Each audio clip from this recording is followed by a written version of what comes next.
Говорит Москва. Заявление советского правительства.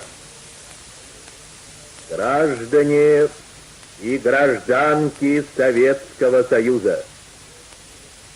Сегодня, 22 июня, 4 часа утра, без объявления войны, германские войска напали на нашу страну, атаковали наши границы во многих местах и подвергли бомбардировке города Житомир, Киев, Севастополь, Каунас и другие.